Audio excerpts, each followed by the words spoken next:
तदन्यन्न किंचन। भगवान शंकर ही गुरु हैं, भगवान शंकर ही देवता हैं, भगवान शंकर ही बंधु हैं, भगवान शंकर ही शरीर है, भगवान शंकर ही आत्मा है, भगवान शंकर ही जीव है, और भगवान शंकर के अतिरिक्त दुनिया में कुछ भी नहीं है। जहाँ देखो केवल शंकर ही शंकर है। शिवो गुरु शिवो देव शिवो बंधु शरीरिणाम। शिवो आन शंकर के अतिरिक्त दुनिया में कुछ भी नहीं है। सा जिह्वा या शिवं मस्तौति तन्मनो ध्यायते शिवं। तौ कर्णो तत्कथा लोलौ तौ हस्तो तस्य पूजकौ। वही जिह्वा है जिस जिह्वा के द्वारा भगवान शंकर जी का नाम लिया जाता है। मन है जिस मन के द्वारा भगवान शंकर का ध्यान किया जाता है। वही कान है, वही कान है जिस कान के द्वारा भगवान शंकर की कथा सुनी जाती है। तव कर्णो तत्कथा लोल। जिन कानों से भगवान शिव की कथा सुनी जाती वही कान है। और तव हस्तौ तस्य पूजकौ। वही हाथ हैं जिन हाथों के द्वारा भगवान शंकर की पूजा की जाती है। वही नेत्र हैं। ते नेत्रे पश्यत पूजां तक्षिण प्रणत शिवे। वही नेत्र वही सिर है जिस सिर के द्वारा भगवान शंकर को नमन किया जाता, प्रणाम किया जाता है। तौ पादौ यो शिव क्षेत्रे भक्त्या परितप्तः सदा। वही पैर हैं जिन पैरों के द्वारा भगवान शिव के धाम में जाया जाता है। नहीं वो पैर नहीं, वह आंख नहीं, वह कान नहीं जो शिव वर्जित हो। इसलिए प्राणी सर्वाणि वर्तन्ते शिव कर्मसु। हर इंद्रियों के द्वारा भगवान शिव की आराधना होती है। सा निस्तरति संसारम मुक्तिम भुक्तिम च विन्दति। वो संसार सागर से सदा सदा के लिए मुक्त हो जाता है। सज्जनों, ये सुंदर सृष्टि खंड रुद्र संहिता का प्रथम खंड का वर्णन मैंने किया। शिव महापुराण के प्रथम खंड रुद्र संहिता का जो वर्णन था उसको मैंने किया। अब द्वितीय रुद्र संहिता का सृष्टि खंड, द्वितीय रुद्र संहिता का सृष्टि खंड जिसमें सूत जी द्वारा नारद और ब्रह्मा का संवाद किया गया है। सूत जी ने कहा तीर्थराज प्रयाग में जब महाकुंभ लगा हुआ था, जब तीर्थराज प्रयाग में महाकुंभ लगा हुआ था, सारे ब्रह्मांड से, सारे संसार से सभी ऋषि महात्मा लोग, नागा लोग, सभी 13 अखाड़ों के साधु लोग हिमालय की कंदराओं को छोड़कर आ गए। उमा आविर्भाव माख्यायितक विवाहम तथा प्रभो। देवर्षि नारद ने अपने पिता ब्रह्मा जी से कहा, महाराज मैं भगवती उमा का विवाह भगवान शंकर के साथ कैसे हुआ, मैं इसको सुनना चाहता हूं।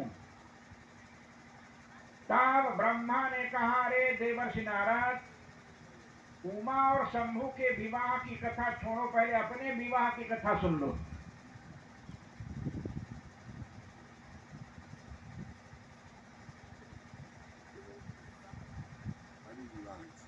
शंकर भगवान और उमा के विवाह की कथा से पहले अपने विवाह की कथा सुन लो।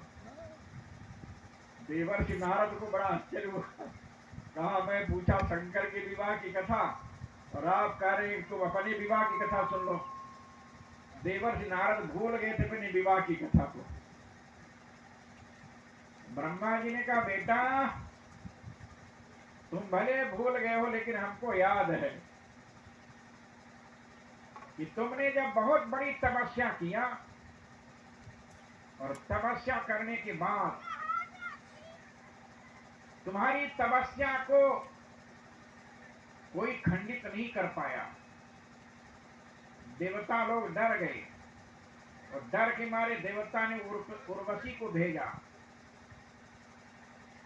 और देवांगनाओं को भेजकर तुम्हारी तपस्या को खंडित करना चाहा, लेकिन तुम्हारी तपस्या खंडित नहीं हुई।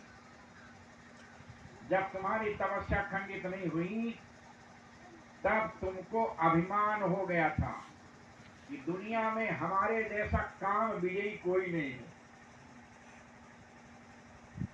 है नाराज। तब तुम अपने काम विजय का समाचार सुनाने के लिए भगवान शंकर के पास चले गए और भगवान शंकर ने तुमको मना किया,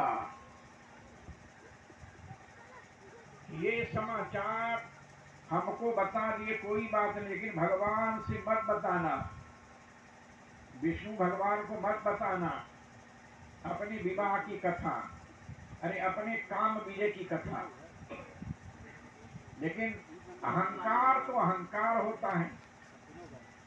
देवर्षि नारद ने सोचा कि हमारे इस विजय के समाचार को शंकर जी दबाना चाहते हैं।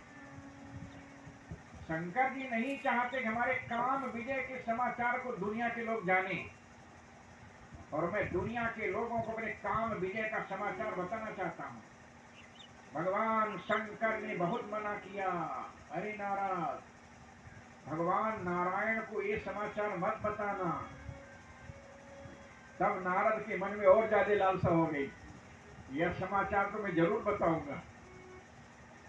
और अपने काम विजय के समाचार को बताने के लिए देवर्षि नारद चले गए भगवान नारायण के पास, विष्णु लोक, और बता दिया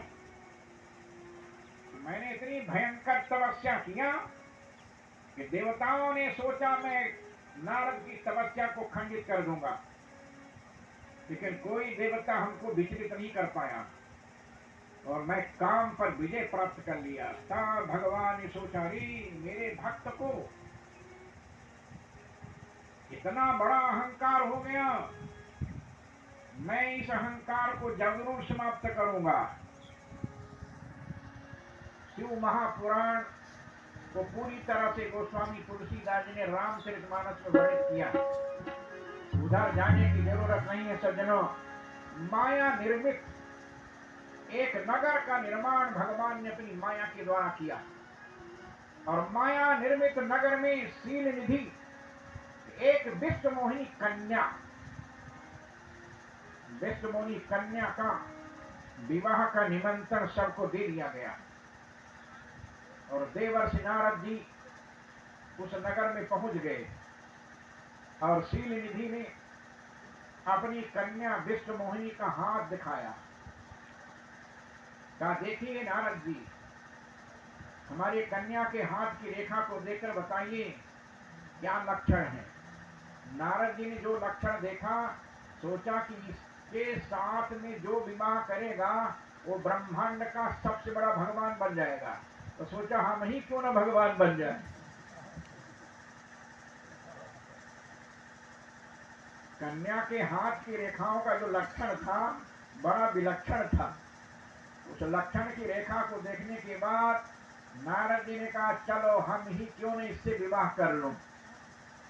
नारद जी विवाह करने के लिए अपना शीशा में अपना मुखार में जब देखे तो पकी पकी दाढ़ी, बड़ी बड़ी जटाएं, सोचा इस रूप को देखकर तो विष्णुमोहिनी हमसे विवाह नहीं करेगी।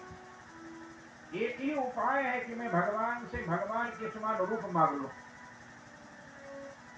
बड़ी बृहद कथा है। गए भगवान से प्रार्थना किया, महाराज वो कन्या बड़ी लक्षण वाली है, मैं उससे विवाह करना चाहता हूँ, लेकिन मेरा मुख ऐसा है कि हमको देखकर विवाह नहीं करेगी, इसलिए आप अपना रूप हमको दे दीजिए।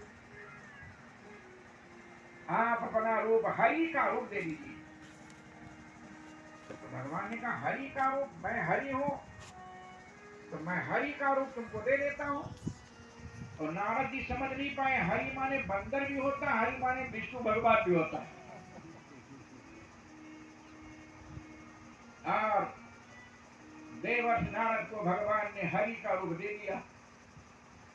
जेहि दिस बैठे नारद फूली, तेहि दिस तेहि न बिलो की भूली। जिधर नारद जी बैठे थे डर के मारे देखा तक नहीं। नारद जी बार बार अपनी कुर्सी को सामने करते थे, मैं यहां बैठा हूं, लेकिन जैसे देखती थी डर के मारे दूसरी लाइन चली जाती थी। और अंत तो गत्ता भगवान श्रीमन नारायण आ गए। और जैसे देखा भगवान नारायण को, तुरंत उठाया माला, और माला उठाकर तुरंत विश्व मोहिनी ने भगवान के ऊपर माला पहना दिया और गरुड़ में बैठाए, फुर से उड़ गई। तब नारद जी ने सोचा, अरे हमको वचन दिया था कि मैं तुम्हारा विवाह करा दूंगा, और अपने लेके उड़ गए। तब नारद जी ने सिमेच्छा खिलम जातम कुपित्थम निश्चिता मति, भगवान शंकर भी अपने प्रिय शिष्य नारद का कल्याण करना चाहते थे। नारद का कल्याण चाहते थे, इसलिए भगवान शंकर भी परम ब्रह्म परमात्मा सच्चिदानंद बोधना निर्गुणो निर्विकारी च रज सत्य तमः पर, जो निर्गुण निर्विकारी ब्रह्म था, परमात्मा था, जगत नियंता जगदीश्वर था, जब विश्व मोहिनी को अपने वाहन पर बैठा कर उड़ गया, स एवादाय मायाम स्वाम त्रिधा भगवत रूपतः, वही भगवान की माया भगवान के भक्तों को अपनी ओर आकृष्ट करने के लिए तीन रूप ले लिया। वही ब्रह्मा बन गया, वही विष्णु बन गया, वही शंकर बन गया, निर्गुणों अगुणों पीछे वही निर्गुण बन गया, वही अगुण बन गया। और इसके बाद देवर्षि नारद ने भगवान को श्राप दे दिया। जब भगवान को श्राप दे दिया, तब देवर्षि नारद वैकुंठ पहुंच गए। इस सब कथा विस्तार रूप से आप जानते हैं। और तब भगवान श्रीमन नारायण ने कहा, देखो नारद, ये तुमको अपने मन में शांति चाहिए तो जाकर भगवान शंकर का नाम जपो। सत नाम शिव स्तोत्रम सदा अनन्य मतिर जप। भगवान शंकर का 100 नाम, ये 100 नाम नहीं, 100 करोड़ नाम जपने के लिए कहा था। शंकर भगवान का 100 करोड़ नाम जपो।